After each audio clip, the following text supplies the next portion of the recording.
първо да благодаря на организаторите на Младежката академия за това, че поканиха и мен да бъда гост на вашето събитие.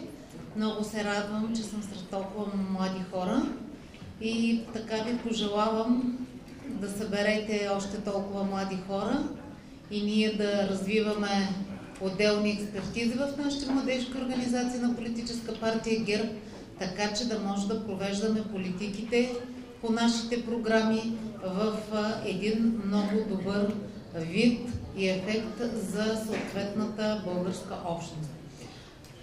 С какво искам да започна, тъй като с вас сме се виждали и друг път, може би да кажа няколко думи за отишлата си 2015 година.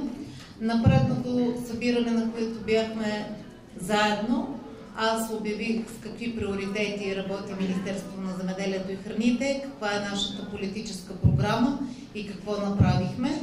А именно с влизането си в мандат ние променихме и програмата за развитие на селските райони и съответно законодателство в България, така че да приоритизираме секторите, които са недофинансирани до сега и са чувствителни, все още стопанствата на пазарно устойчиви, а именно животновъдство, плодове и зеленчуци и биопроизводство. За миналата година отворихме, освен че се одобри програмата, отворихме и няколко приема по най-интересните мерки, едни от най-интересните. Мярка 4.1, 4.2, т.е. тези, които са за бизнеса, млад фермер, както и още няколко. Предоставихме на българския бизнес близо 550 милиона евро, за които можеше да кандидатства, като в тази сума включваме извънредни приема по 121 мярка. От разплатените средства, за които и премиера говори, на 3 милиарда лева малко от тях, или близо половината, бяха за сектор земеделие, като в тази сума се включват средствата и по програмата за развитие на селските райони и по директните плащания. До какво доведе това, съгласно първите предварителни данни, които имаме от статистиката? За миналата година България отчита ръст в различна степен във всеки един от тези сектори. И в животновъдството, независимо от кризисната година за сектор земеделие, финансова, предвид последиците и ефекта от руското ембарго, сега има такова и върху Турция, то също по някакъв начин ще окаже влияние.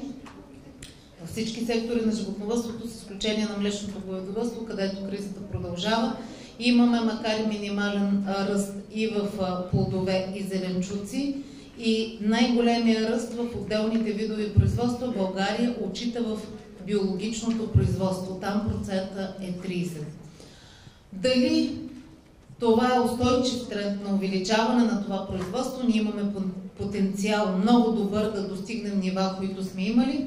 Ще разберем, разбира се, поне след още 3 години, когато нашите мерки, които променихме и прилагаме, се приложат няколко години и този тренд се запази и пазарната ориентация на тези обикновено по-малки стопанства е устойчиво и те станат конкурентно способни, така както най-развития отрасъл в България, зърнопроизводството, към конкурентна страна. Какво предвиждаме за тази година? Отново отваряне на мерките за бизнеса по програмата за развитие на селските райони, мярка 4.1 и 4.2.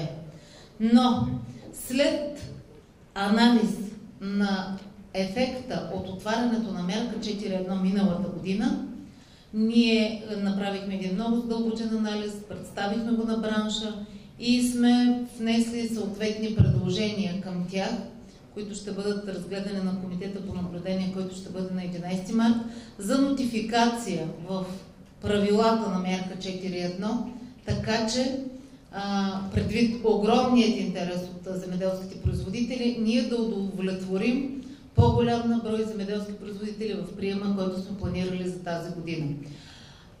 Смея да твърдя, че политиката, която предприехме на публичност, е полезна за земеделските производители и както качихме индикативен график за отварянето на мерките по селските райони и за миналата година, той е качен за тази година, така и за първи път качихме индикативен график за директните плащания, които към момента вървят. Там, където са нови мерките, и има по-голям наброй проверки, вероятно този индикативен график за част от направления ще бъде забавен с няколко дни.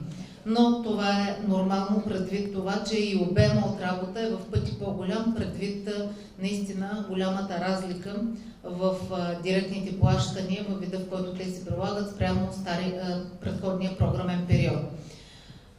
Същото ще направим и с мярка 4.2, за която също сме индикирали в края на годината втори прием. Ние ще променим условията и като намаляне на тавани, и като намаляване на интензитет, и като критерии за ранкинг, така че наистина много по-голям наброй земеделски производители да бъдат обхванати от подкрепата по програмата за развитие на селските райони.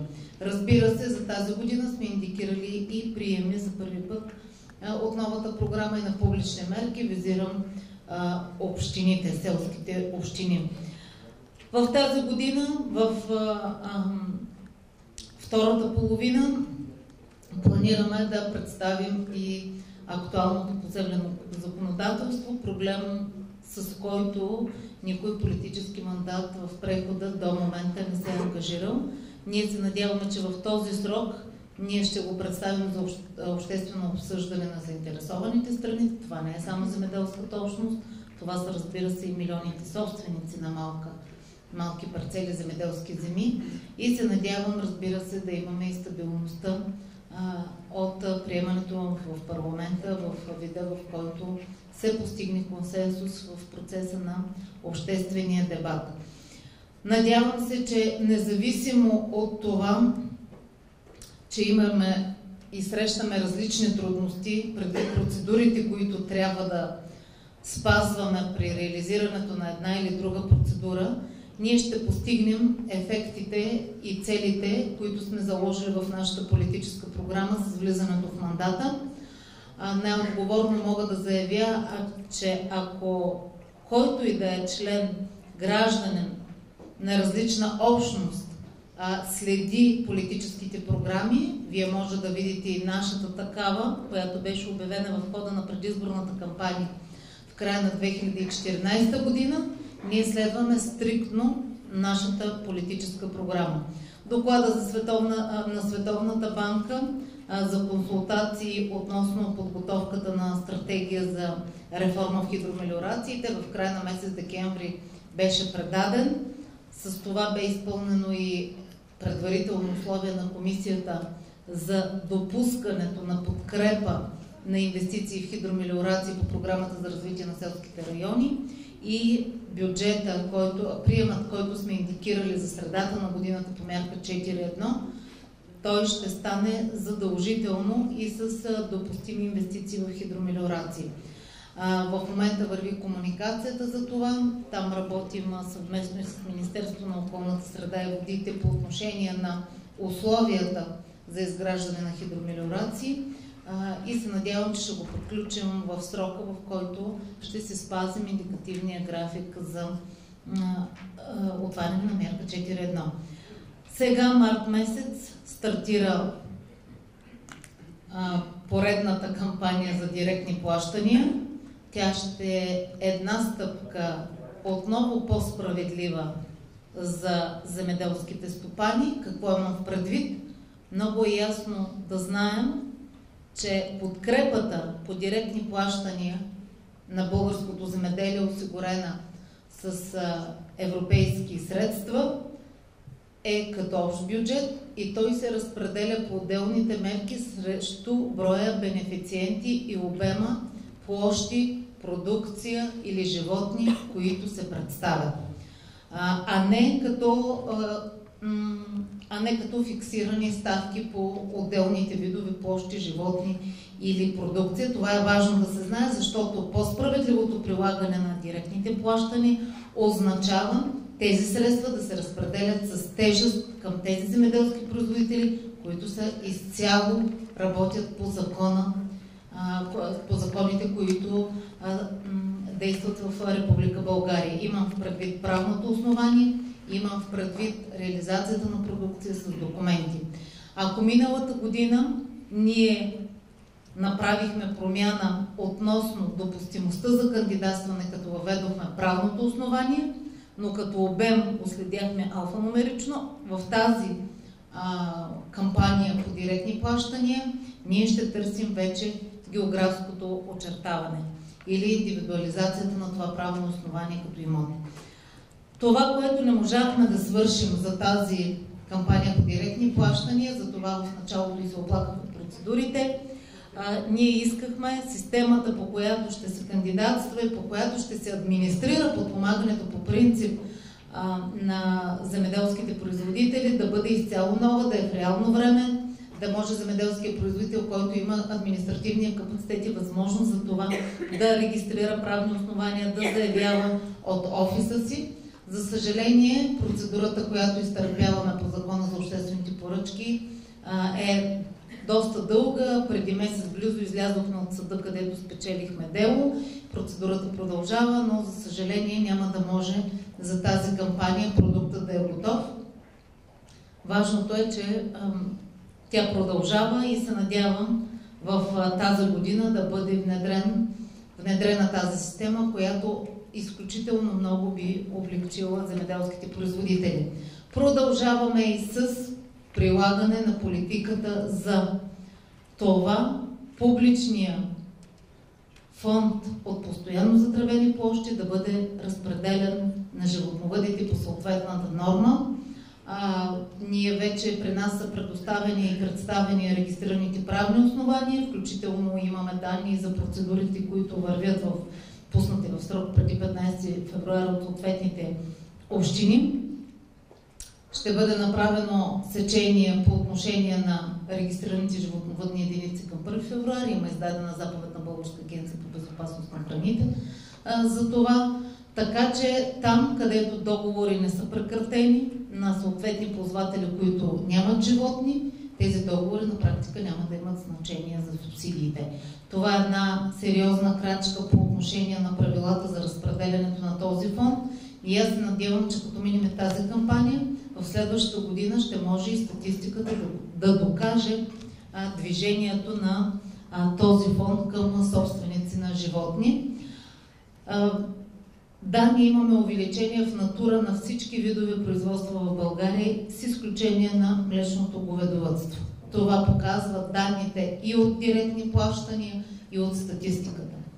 Но това, с което не може да се похвалим, са по-високи приходи и това е наистина най-важният фактор в тази икономическа ситуация или финансова, са и последиците от руското ембарго, наложено август 2014 година, продължаващо и до сега. Положителното в тази ситуация е, че в България цените са над средните за Европейския съюз, включително и на млякото. Всички очакваме да се възстановят традиционни пазари, които са били за Европейския съюз, за да могат цените да достигнат нормалните стойности, които бяха стигнали. В Европейския съюз продължават да търсят изход от кризата и вече почти половината министър на земеделието на последния съвет на министрите изказаха мнение, че трябва да се отиде към преговори. Разбрах, че тук във времето сме много ограничени, така че все пак не е добре да приключвам с това, но това е една обективна реалност, за която трябва да се говорим.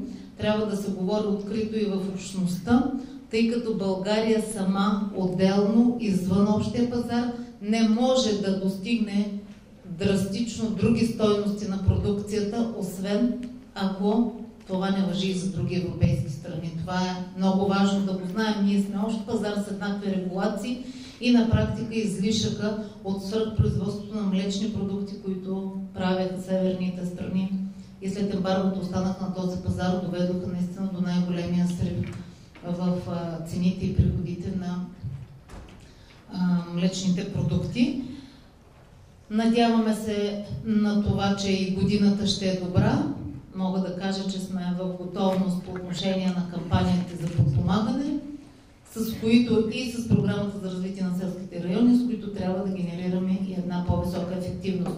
Това, че нашите земеделски производители стават по-конкурентно способни, говори и фактът, че близо 10% от всички земеделски производители в България за изминалата година бяха с готови проекти, по които кандидатстваха по отворените мерки, с проектна готовност как да развиват стопанствата си. Бюджетът обаче е такъв какъвто е. Сега условията, които ще променим, трябва да доведат до това, че по-голяма част от тях да могат да подкрепят инвестициите си. Благодаря за вниманието. Минаваме на въпроси. Може би въпросите ще се представят. Колеги, може да отправите своите въпроси към госпожа Танева. Радостин Танев, Стара Загора. Два въпроса имам, ще опитам да ги направя така по-кратки. Предвижда ли се промяна в наредбата за мери и пасища в частта, в която в момента наедите пасища и мери пасища основно биват очертавани само частта, която няма нужда от някаква вид дейност да се направи в нея? И вторият въпрос е относно мярка 4.1 приема, който мина. Кога ще приключи и казахте, че ще бъдат променени критериите за новия прием? Тези критерии предвиждат ли градските общини, селата, които се пазят градски общини? Благодаря за въпросите. По отношение на мерите, пасищата и ливадите, такава промяна не се предвижда, просто няма каква промяна да се направи в тази посока. И към момента един земеделски производител, ползвател може да се яви на съответната процедура или да притежава собствени такива мери, пасища или ливади.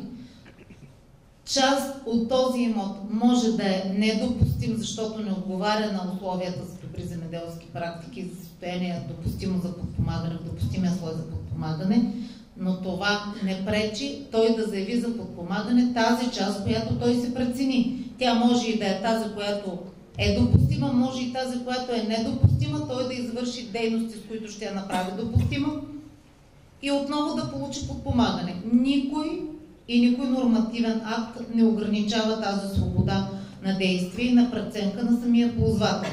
Нещо повече, тъй като България има ресурс да усвоява мери, пасища и ливади значителен, може би поне около 5 милиона декара могат да бъдат усвоени, тъй като ние сме разполагали с 10 милиона декара такъв ресурс, даже повече, а в момента ползване в добро състояние, в допустимия слой за подпомагане е не повече от 4 милиона и нещо. С тази цел има действаща законова уредба, която ние променихме, за когато ти ползваш недопустим за подпомагане такъв фонд, първата година, ако публичен орган ти е отдал това ползване, да не плащаш съответната наемна цена за това, че го преведеш в такова състояние. По отношение на мярка 4.1, предвид на това, че от референтните стойности, редукцията на проектите, още сме в бюджета, който беше отворен. Там мярката е договорирана повече от половината, контрактувана. Все още има бюджет за договаряне и може би последните 300 проекта ще се приключат месец март. От първоначалния ранкинг, предвид редукциите, проекти, които бяха отказани, намалянето на одобрени разходи, ние отидохме към един значително по-голям брой на бенефициенти, които ще одобрим по мярка 4.1, отколкото първоначалния ранкинг според първоначално заявените разходи и искана субсидия. От мен е Светлин Маринов, град Пордин. Госпожа Танева, искам да ви задам един бърз въпрос относно пчеларството. Може ли по някакъв начин държавата да има контрол върху изкупната цена? Защото страшно много страдаме от това нещо. Така, уважаеми колега, ти си млад човек, ще отговоря на този въпрос. Краткият отговор не може да има. Но искам принципно, вие сте млади хора, да ви кажа няколко послания. Българският народ избира през 1989 година, после през 2007 година, да живее и да се развива в демократично общество с пазарни условия на функциониране на нейните производители и търговци. Доколко в тези условия може да се намесва държавата, зависи от регулациите на специфичния сектор, който работи, и те са европейски регламенти. Държавата като такава не може нито да определя, нито да гарантира, нито да приема и налага минимална изкупна цена, пазарна цена или каквато и да е цена за някакъв праг, гарантиращ покриването на определени разходи или каквото и да е.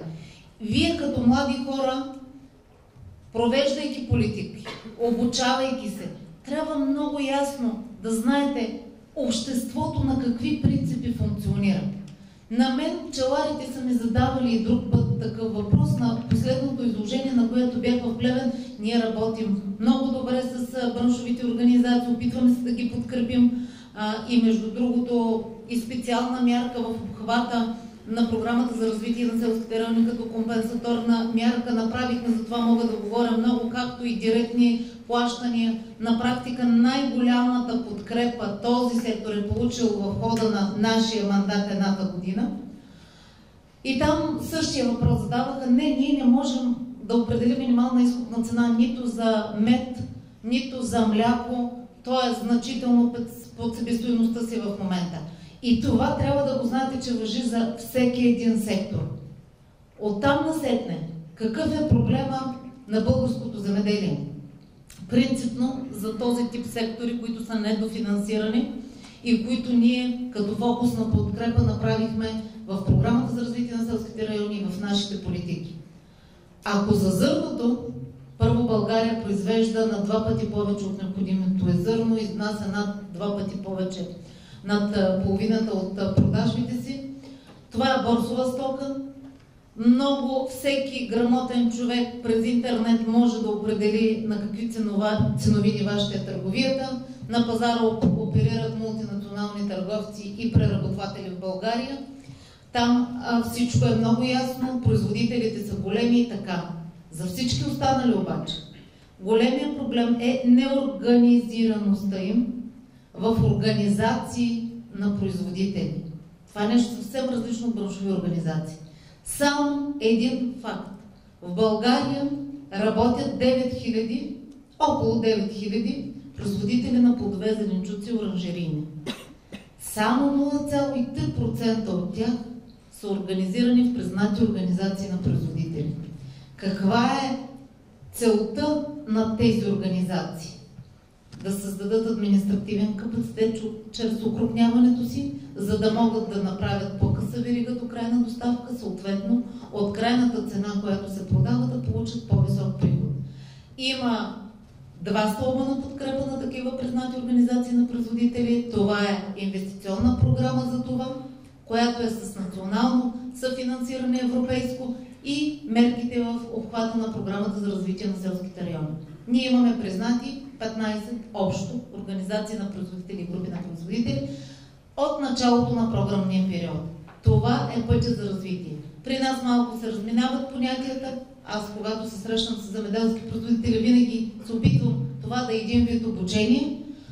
Учредяваме всяка седмица на поредна браншова организация в село Бяла Паланка или в село Хикс.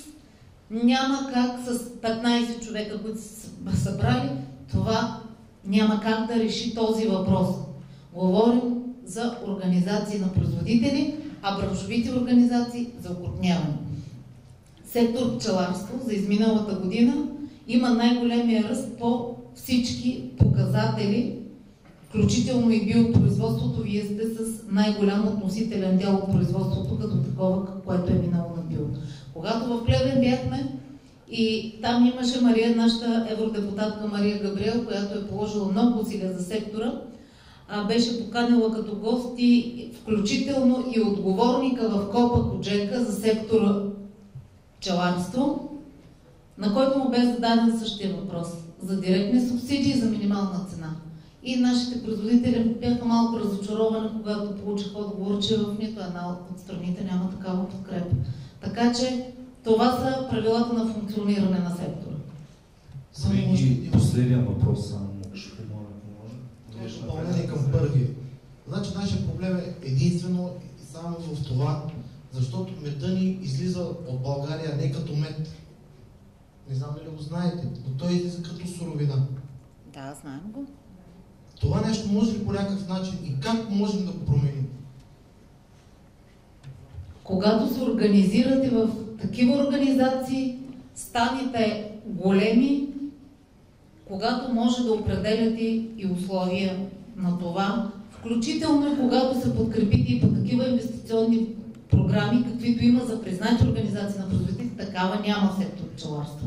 И ние много пъти сме обяснявали как това трябва да стане, даже на Странджански мед организаторите така комуникират с Министерството и тръгнаха към това. Надявам се те да успеят, като подобни инвестиционни програми ви може да се подкрепите, включително и за създаване на преработвателни мощности.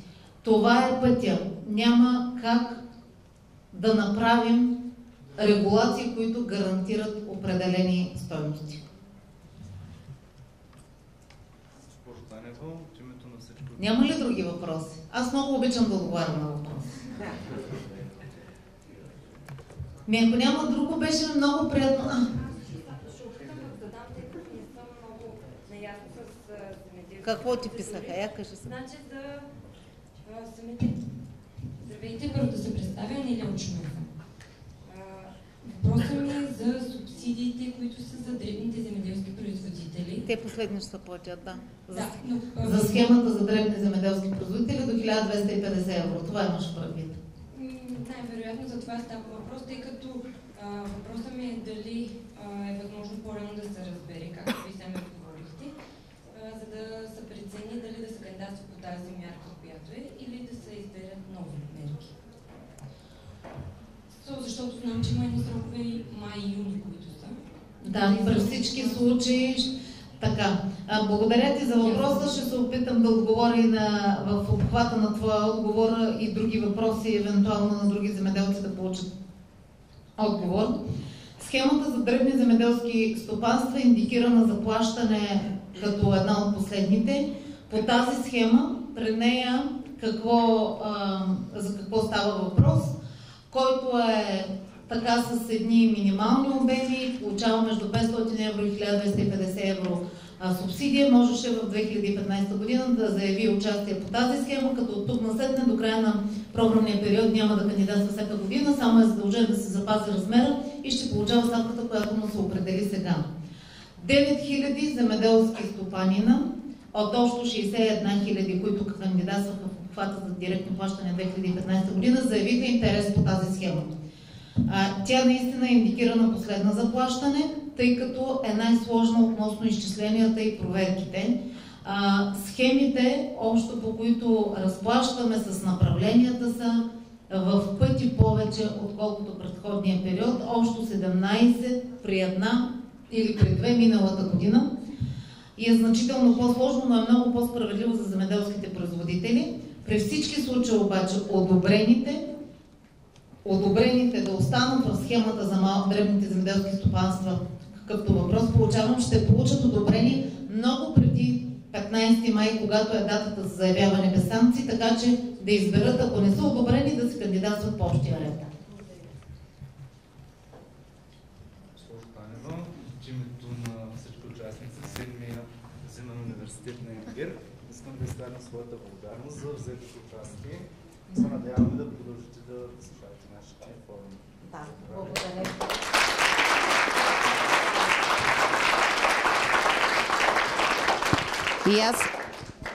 И аз благодаря за поканата и наистина много се радвам нашите младежки структури да събират все повече млади хора.